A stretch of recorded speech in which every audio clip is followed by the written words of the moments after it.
Welcome to the Fantasy Football Forge. My name is Steve, and here at the Forge, we don't only enjoy fantasy football. The reason that we like fantasy football so much is because we also like real football. So I'm going to give my go at doing some predictions and some previews of the games for the Super Wild Card matchups here in 2023. And I'll be looking at the AFC games in this video. I'll do another video for the NFC games that'll come out day after this one, whichever days those are. So in this video, we will be looking at the Vegas lines. I'll be giving some like opinions on maybe betting as far as that goes, and some of that will be implied by the end result from my predictions of the game. And I will also be looking at game team factors. You know, how many plays do they run during the game? Some of the passing attack factors, rushing attack factors, turnovers, field goals. Just be looking at which teams have the edge against one another in those departments, and then I will go over some of the X factors if they don't come up throughout my conversation. You know, some of my thoughts about the games, as well as my final prediction of how the game will end up. So why don't we just start out here with the first game, which will be on Saturday, and that is the number 5 seeded Los Angeles Chargers playing against the number 4 seeded Jacksonville Jaguars at home. Vegas currently has the Los Angeles Chargers as 1.5 point favorites, which kind of means that they're 4.5 point favorites since you give 3 points to the home team. And I also gave 3 points to the home teams in my predictions as just a baseline starter. So with that in mind, what the implied points total is just you take the Vegas line, which is 47 points. That's the over-under on this game for scoring. And then you divide that in half, and then you take this, whether they're favored or not, we would add half of this 1.5 points to that total. So 47.5 points would be 23.5 points plus 0.75 points here. Comes to 24.25 points for the Los Angeles Chargers, and the implied point total for Jacksonville is 22.75. So you can see the edge here goes to the Los Angeles Chargers for this factor. Now looking at the amount of plays per game, will these teams be able to control the ball is really what this comes down to looking at this. Like, who has the edge in that department? As far as the plays per game go, the Los Angeles Chargers are going to have the edge here. They are second in the league for number of plays run. That is 67.9 plays. There are many factors for that. Not always a great thing if you have to run a lot of plays, but it does mean that you're going to be on the field a fair bit at the very least and have the clock probably go in your favor. On the other side of the ball, Jacksonville allows about 65.1 points per game, plays per game. So that's pretty high, and that comes to an average of 66.5 plays per game that I'm expecting. I'm expecting 66 to 67 plays to be run by the Los Angeles Chargers if we go by the average. And then for Jacksonville, they are ranked 18th in the league with 63.1 plays. But on the opposite side of the ball, Los Angeles Chargers don't really allow the other team to run a whole heck of a lot of plays. Only 58.9 plays per game. It's pretty low. And so ultimately, we're going to give a big edge here to the Los Angeles Chargers as far as the odds to really control the clock in this game. But there are ways that Jacksonville can counter that in this matchup. Now, let's just start looking at that passing attack, though, from the Los Angeles Chargers. As far as the amount of passing attempts per game, they are ranked second in the league on average. And on the other side of the ball, the defense for the Jaguars is ranked 26th in the league. So we're not expecting the Los Angeles Chargers to have trouble doing what they've been doing all season long. Then for the Jacksonville offense, they are ranked 10th, and they are going up against the third best league as far as pass attempts, going against them. So Los Angeles Chargers don't allow a lot of plays, thus not a lot of passing attempts, plus their rushing defense, as we'll see, is not great, so that will work in favor for Jacksonville. It's whether or not they can take advantage of that. But in the passing department, attempts per game, we're going to give the big lead here to the Los Angeles Chargers. And as far as the yards per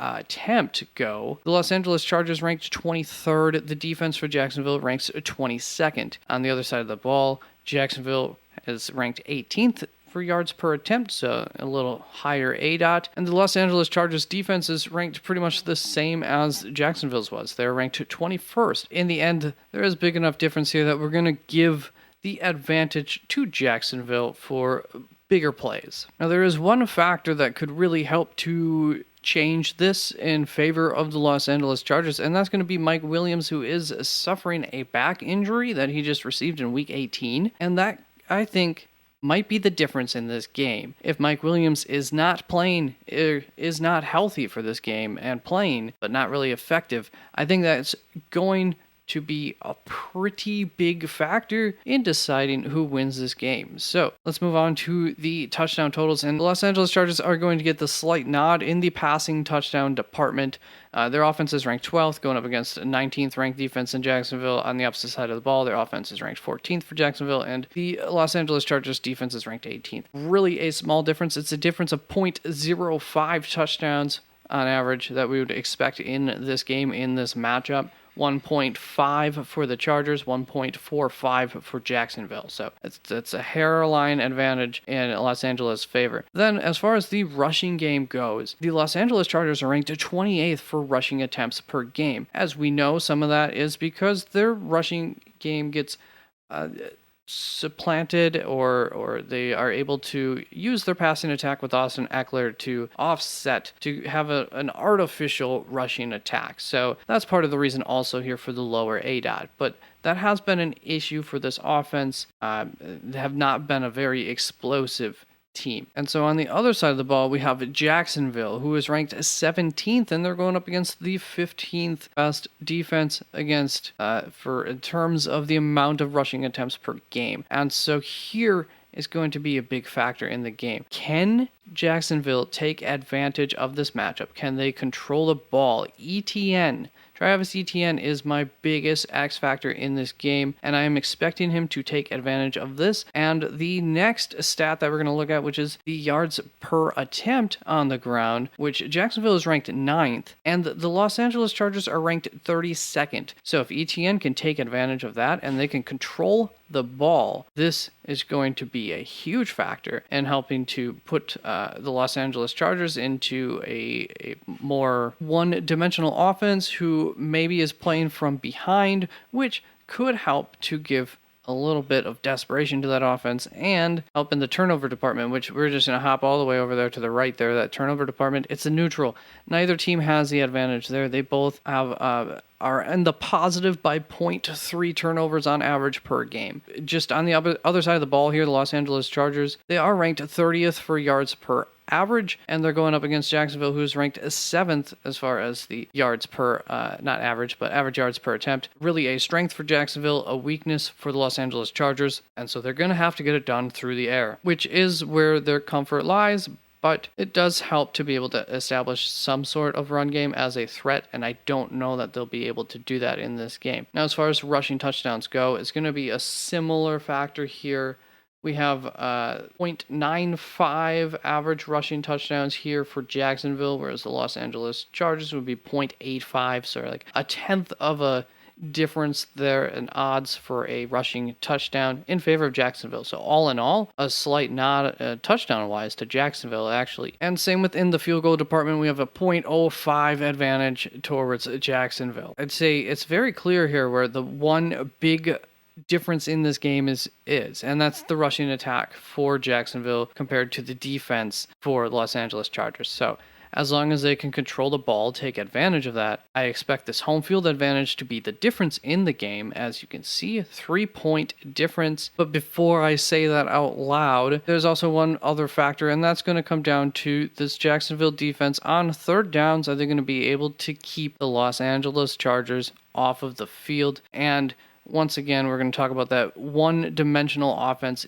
If Mike Williams is not on the field, or if he is clearly not a threat a quarter into the game, something like that, where he's just a decoy, then that is really going to help Jacksonville be able to play closer to the line of scrimmage, prevent Austin Eckler from really damaging them, and forcing potentially errors through the air for the Los Angeles Chargers offense. So that is going to be huge for me. So before going with my prediction, just looking at all of the factors in this game as far as those touchdowns go, and Wayne, this is really a statistical number. The expected point range in this game is going to be between 34 and 54 points, and so to me, that means that you should be betting the under, as that is kind of closer to that 47-point total than 54 is, or further away. There's more of a chance of hitting somewhere between 34 and 47 points than there is 47 and 54. So I'm thinking you want to bet the under in this game as far as the 47 point line goes. And I would bet the under all the way down to about 45 points or so in this game. Now, as far as my prediction goes, I am expecting Jacksonville to win the game by 3 points.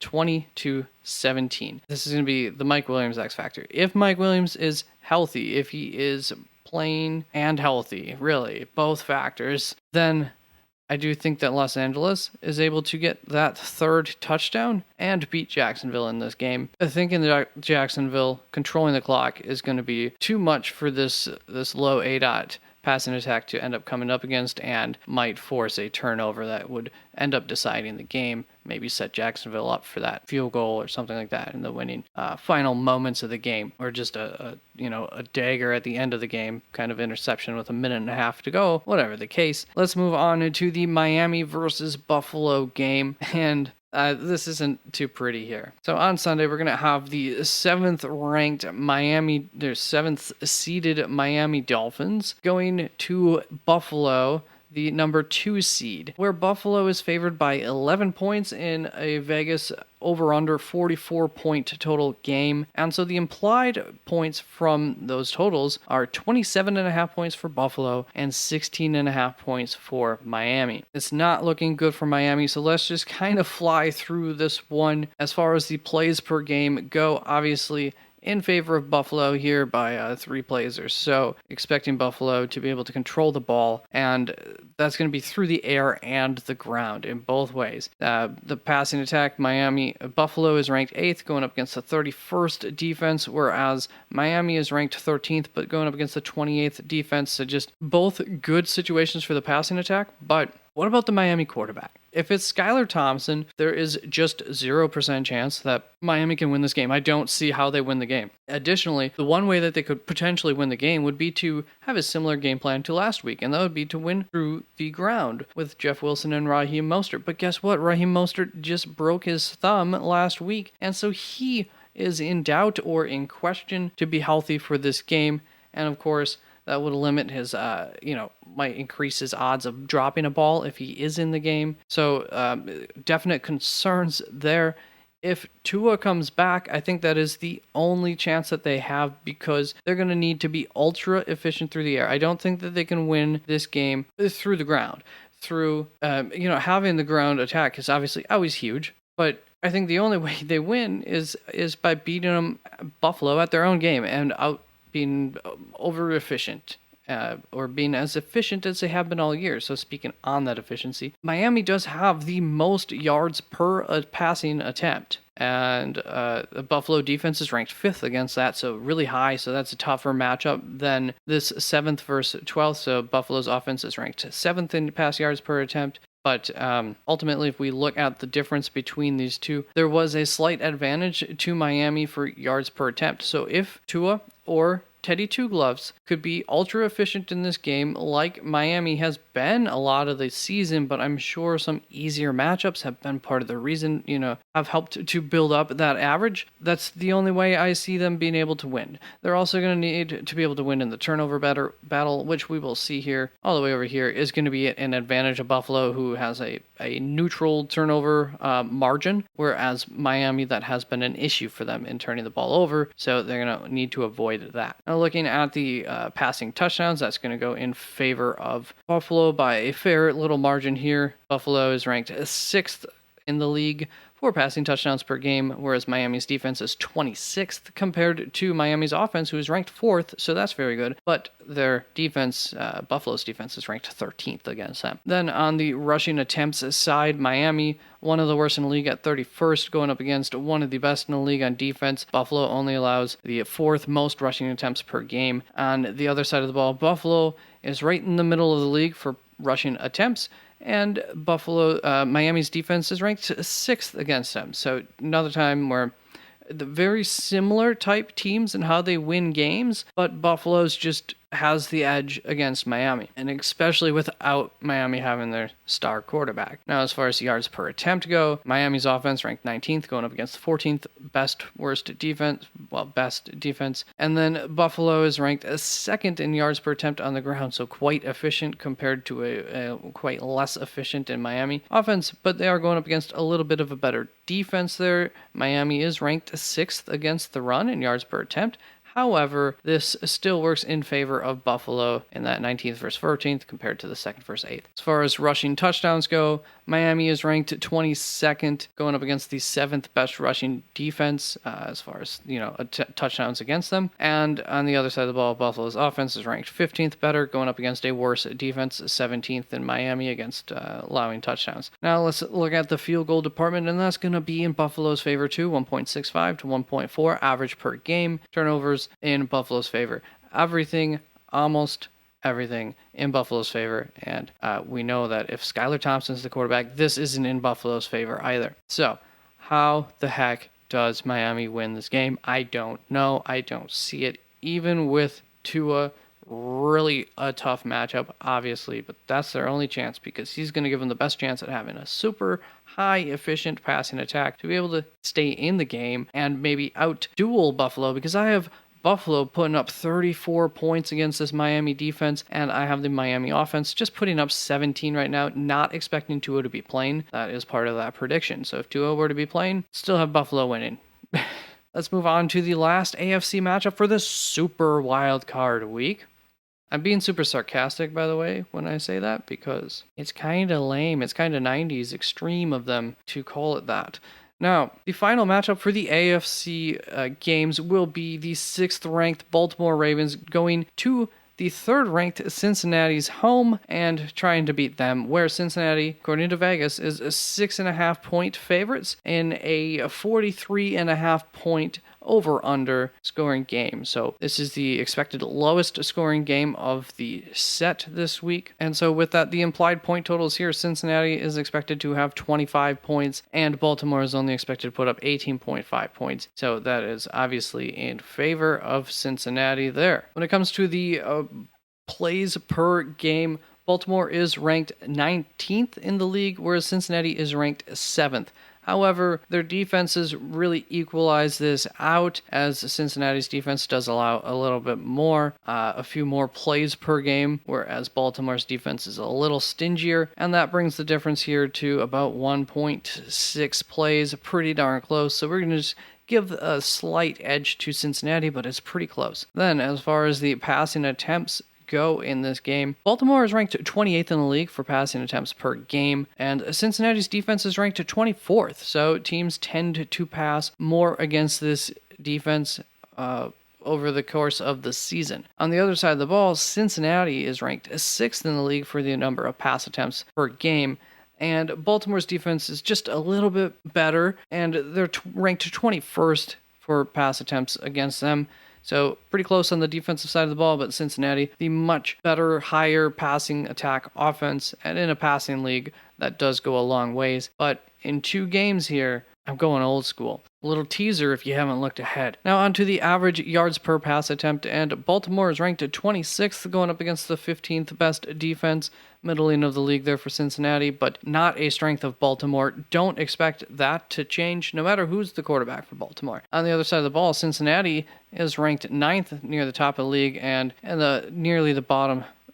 Really, the bottom third of the league here is Baltimore's defense, ranked 19th. In terms of passing touchdowns, Cincinnati's obviously going to once again take the lead here. They are ranked 2nd, going up against the 5th best defense, however. And here is going to be one of my X factors in the game. It's going to come down to preventing Cincinnati from getting at least, a couple touchdowns on a couple of drives and forcing them to settle for field goals. That's going to be the key to success here for Baltimore, is not preventing Cincinnati from scoring necessarily, but on those scoring drives, preventing them from getting touchdowns. That's just going to be, they can't keep up with Cincinnati. If Cincinnati gets a big lead on them, it's going to make it very tough. And Baltimore's not going to abandon the run, but it's just, Baltimore is not putting up more than definitely 28 points. Like, that's not happening in this game, other than outside of like special teams touchdowns and defensive touchdowns, stuff like that. Looking on the other side of the ball,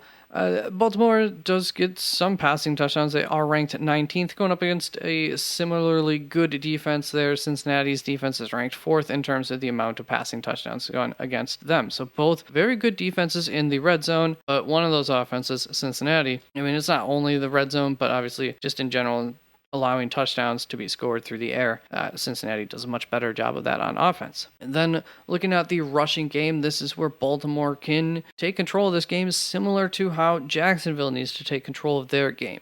For rushing attempts per game, Baltimore is ranked 7th in the league. They run the ball quite a bit, and they are going up against the 7th ranked defense. So Cincinnati's pretty good at teams don't really want to attack Cincinnati through the ground normally. And then on the other side of the ball for the rushing attack, Baltimore's defense is very good. Teams don't run against them too much, ranked 3rd in terms of the amount of attempts of rushing attacks against them. And Cincinnati doesn't try to run the ball a whole lot. They are ranked 24th in terms of that. As far as yards per average rushing attempt go, Baltimore is ranked 3rd, going up against a, once again, pretty good rushing defense there, ranked 9th for Cincinnati. Whereas on the other side of the ball, Cincinnati is ranked 29th on offense, going up against the even better rated defense in Baltimore as far as the yards per attempt. This works out in favor of Baltimore. Baltimore has the better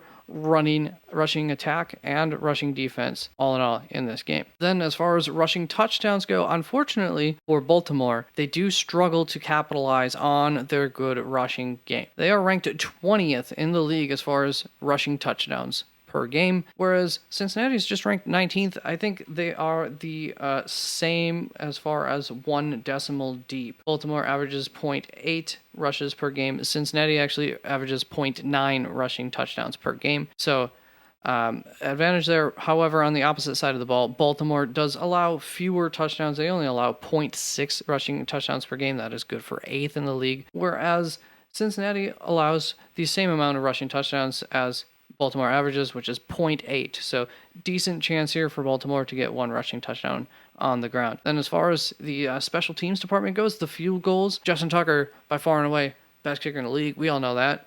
Yeah, they average 2.15 field goals per game, whereas on the other side of the ball, Cincinnati only averages 1.65. We've seen that number a few times in here, like above. And so that works in favor of Baltimore, and I'm thinking that that's going to be the difference in this game, Justin Tucker. Now, looking at the turnover department, we do give a slight edge to Cincinnati. However, both teams are, sorry, there's a flying thing. Both teams are in the positive there. We've got 0.4 net margin turnovers per game for Cincinnati, and a plus 0.2 margin in the turnover department for Baltimore on average per game. All in all, the expected points to be scored in this game, I do have this as the lowest, going for ranging anywhere from 30 to 50 points at the most, and that's just pretty much going to be because Cincinnati goes off versus Baltimore and their defense allows the touchdowns. But I'm thinking that that's not going to happen, and here's how Baltimore is going to do this. It starts with, basically, on the defensive side, it comes down to their secondary. On the offensive side, it comes down to their offensive line. Those are the two strengths that they have that they're going to need. Those are the strengths on offense. I mean, those are the opposite strengths of what Cincinnati does well. So it's truly a clashing of styles here between these two, and it's a divisional matchup, and those can be a little bit more gritty, and I think that favors the lower, slower scoring team. And so one of the matchups here that we're going to be looking at is going to be DJ Reader on the defensive side of the ball for the Bengals. He really helps this rushing defense be as stout as they are. Without him, they were not as good as they have been for the majority of the season. And so on the opposite side of that is going to be J.K. Dobbins running well, and I'm thinking that this was probably a good thing that he got a rest this last week, and he can come out just a little bit better than he has been already, and he's been pretty darn good since he came back, and he Hasn't looked 100 either. So if this offensive line can help J.K. Dobbins get a little space away from DJ Reader, that will be a big factor. If DJ Reader can dominate and prevent that from happening, this is all Cincinnati in this game. Another factor that could help offset DJ Reader would be Lamar Jackson coming back. If Lamar Jackson is there, if he can be a rushing threat, that's going to not allow DJ Reader to be as aggressive against the run as he should be. It's going to make him have to make decisions. Where's the ball going? Should he go right for the quarterback, or does he need to stand stout there and prevent against J.K. Dobbins coming up the middle, or is he trying to get around to the edge? Those are factors that could limit DJ Reader's effectiveness. Then, of course, like I said, the secondary for Baltimore is going to be huge in this game. Can they prevent from big touchdowns from occurring against them? And can they prevent those passing touchdowns once Cincinnati gets down into their red zone? They can force Cincinnati to take a couple of field goals in this game instead of getting that third touchdown, which is really going to make it a lot tougher for Baltimore to win. Then I think they have a good chance in this game. The last X factor here is Justin Tucker. Boy can hit it from far away. He's the better kicker. And in a close game, I'm thinking we go into overtime here, 20-20. Don't know how we get there exactly. Ultimately, whoever gets the coin flip, either Baltimore goes down and they kick the field goal to win, or Cincinnati, maybe they miss a field goal, just giving the edge here to what I think will be the fresher defense in Baltimore with the better special teams. That's it. My final score going into overtime is Baltimore 23, Cincinnati 20. And that is my AFC matchups. Look out for my NFC matchup previews. We'll see how I did. Thank you very much. You can also look forward to a video coming out in review of the 2022 fantasy football season for the wide receiver position, looking at some of the overvalued, undervalued players in terms of how we're going to be looking at them next season based on their performances this season, which guys are going to be a little bit misleading for the better or worse. So I'll have 5 players on each side of that, overvalued and undervalued. And there we go. That's it. Wrap this up. Peace out.